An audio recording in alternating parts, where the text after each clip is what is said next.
mettez en avant le caractère inéluctable de la décroissance.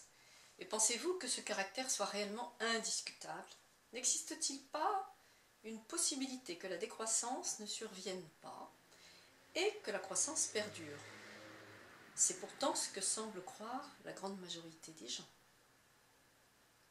Oui, oui, c'est ce que croit la grande majorité des gens. Et on pourrait dire c'est credo contre credo. La grande majorité des gens croient que la croissance va continuer. Une petite minorité, dont je fais partie, croit que la croissance va s'arrêter. Et qu'on va devenir une croissance négative, c'est-à-dire une décroissance. Est-ce que c'est réellement credo contre credo? Dans un certain sens, oui, parce que, comme vous l'avez dit, ce caractère inéluctable est-il vraiment indiscutable? D'un point de vue strictement objectif, non, il n'est pas indiscutable. On ne peut pas, a priori, écarter la possibilité que la croissance dure. Mais voyons un petit peu ce qu'il y a derrière ces credos. Derrière le credo de ceux qui croient en la croissance, il y a essentiellement une conviction que ce qui est aujourd'hui ne peut pas s'arrêter. C'est la force de l'instantanéité, la force du présent. Alors, on verra peut-être un petit peu plus loin qu'il se base aussi sur un certain nombre d'éléments plus factuels, mais à l'inverse, notre position à nous, croyant en la décroissance, de ceux qui croient en la décroissance, cette croyance se base réellement sur tout un catalogue de faits qui, eux, sont incontestables.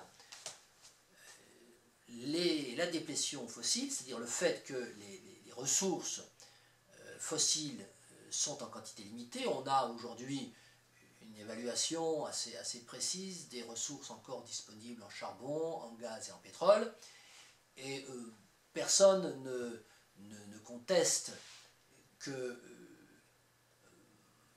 d'ici un certain nombre d'années à préciser, effectivement, cela dépend de la rapidité avec laquelle on va puiser dedans, il va y avoir un assèchement. Et pour toutes les autres ressources naturelles extraites de la planète, nous nous heurtons à un problème de non-renouvelabilité. Il n'y a donc que le vent et le soleil et l'eau, dans une certaine mesure, c'est-à-dire la gravité, la force de l'eau lorsqu'elle descend d'un certain nombre de mètres. Il n'y a que ces trois éléments qui sont, même pas renouvelables, mais qui sont inépuisables. Tout le reste présente un caractère fini. Et c'est donc à partir de là que ceux qui sont convaincus de la décroissance, dont je fais partie, basent leur raisonnement. Donc on a un appui factuel pour ce credo de la décroissance, ce qui n'est pas le cas de ceux qui croient en la durabilité de la croissance.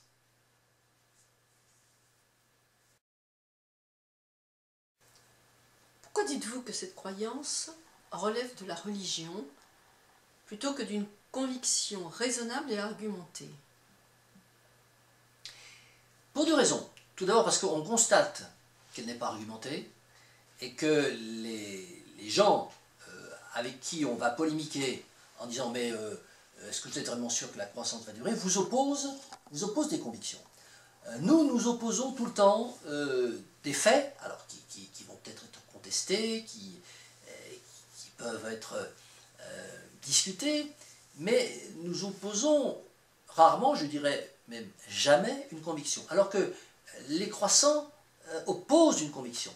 C'est comme ça a toujours été comme ça, l'homme a toujours progressé.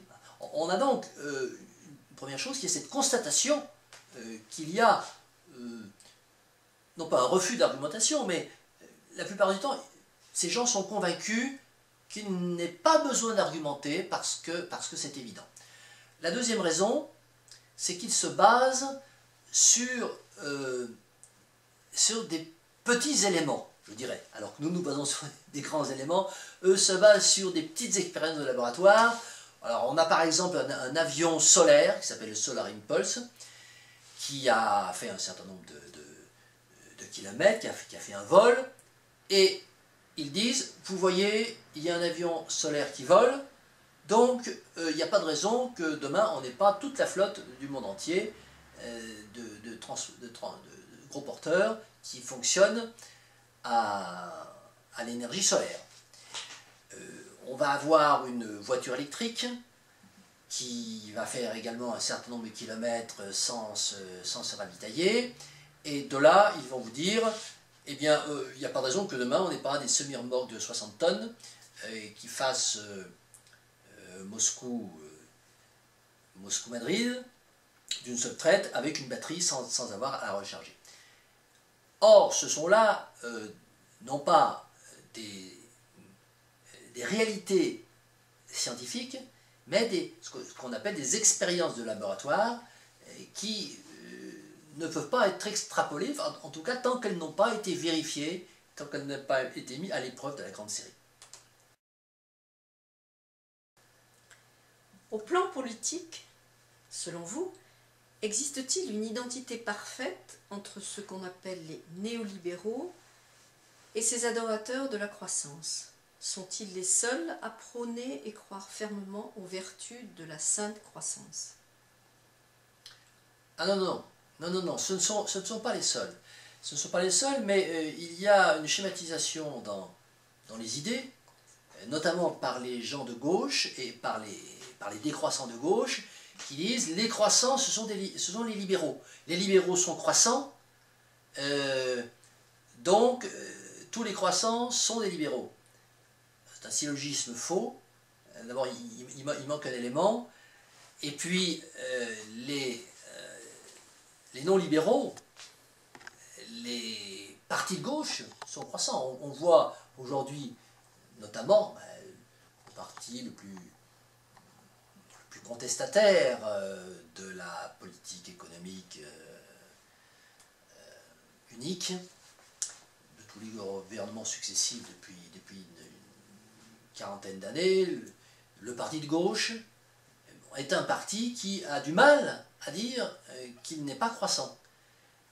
En fait, il l'est, mais comme il essaye de ratisser large, il a développé un petit département qui s'appelle l'éco-socialisme, par lequel il espère ramener un petit peu la frange décroissante dans son giron électoral, mais c'est un parti qui est croissant. Donc,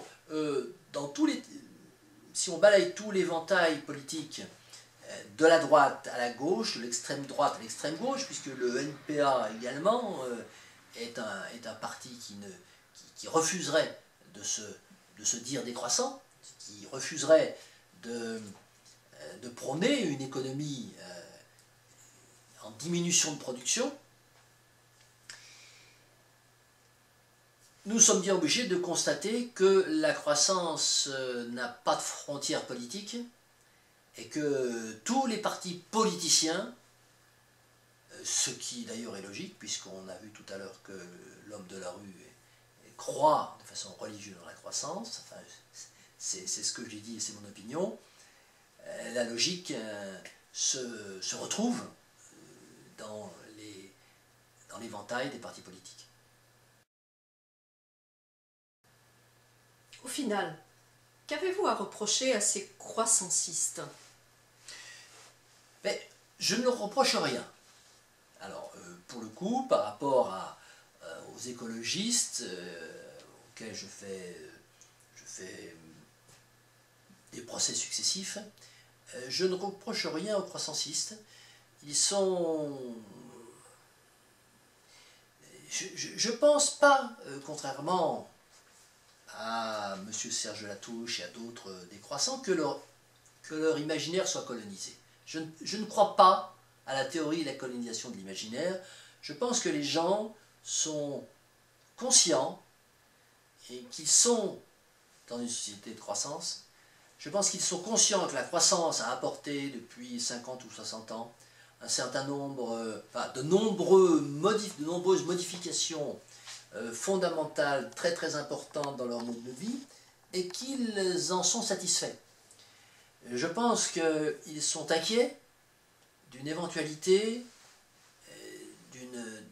d'un avenir, d'un court terme qui ressemblerait à un déclin industriel, qui ressemblerait à une diminution de l'offre en biens et en services, qu'ils ne la souhaitent pas, qu'ils la redoutent. Et en tant qu'ayant énormément de respect pour la liberté individuelle et la responsabilité individuelle, je pense que il est tout à fait recevable que la majorité des gens pensent de cette façon. Donc je ne reproche strictement rien aux croissants, je constate qu'ils sont mus par une religion, qu'ils sont soutenus, je dirais, moralement par cette religion de la croissance. Ils croient que ça va continuer toujours comme ça, mais leur faire un procès serait faire un procès aux catholiques, faire un procès aux bouddhistes, faire un procès aux islamistes, et faire un procès finalement à toute la pensée humaine depuis le début de l'humanité, et c'est au-dessus de mes forces.